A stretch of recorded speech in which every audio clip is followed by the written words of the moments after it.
Dízimos tem sua origem na 10ª parte de algo.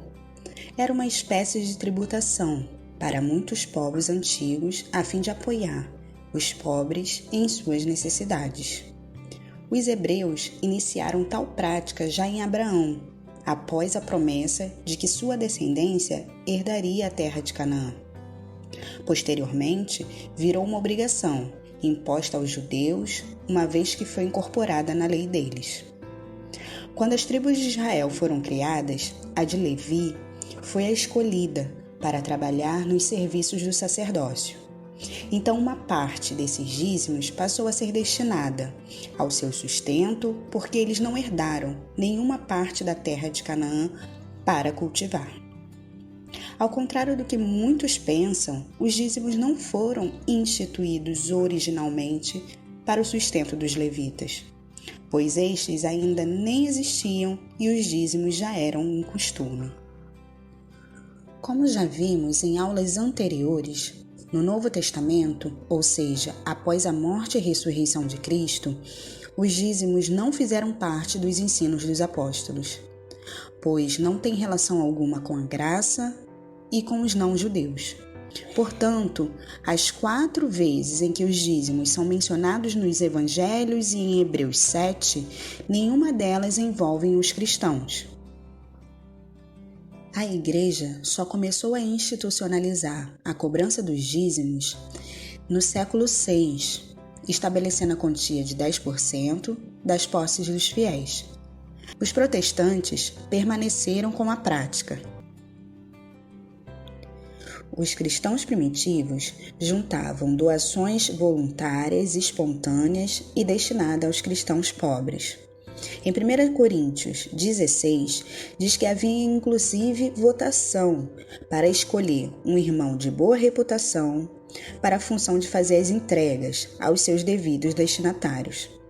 Além disso, repartiam tudo para garantir a igualdade e apoiavam as viagens missionárias. Se é que podemos fazer uma analogia desse pensamento para os dias de hoje, nossas ofertas a Deus podem ser doações de várias formas, doando o nosso tempo. Se você é médico, por exemplo, trate doentes sem cobrar nada, voluntariamente, toda vez que achar necessário. O mesmo vale para qualquer profissão, ou até mesmo por meio da caridade.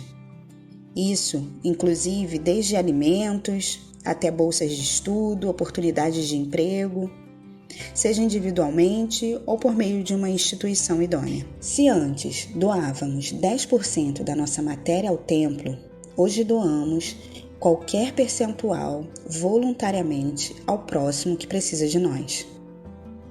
E, sobretudo, doamos a atenção necessária para a evolução da ERRAD, em todos os sentidos.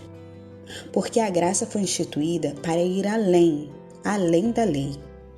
Se nosso caráter hoje não for melhor do que o que era antes, de quando éramos religiosos, que proveito terá o sacrifício de Cristo em nos tornar templos vivos?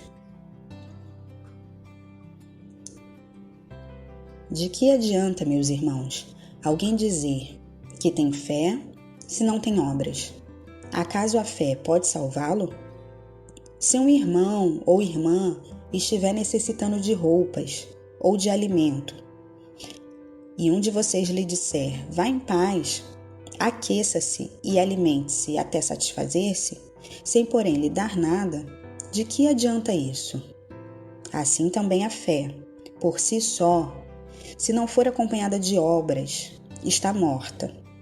Mas alguém dirá, você tem fé, eu tenho obras. Mostre-me a sua fé sem obras e eu lhe mostrarei a minha fé pelas obras. Tiago 2, do 14 ao 18. Na próxima aula falaremos um pouco sobre a ceia e o significado do sangue de Cristo.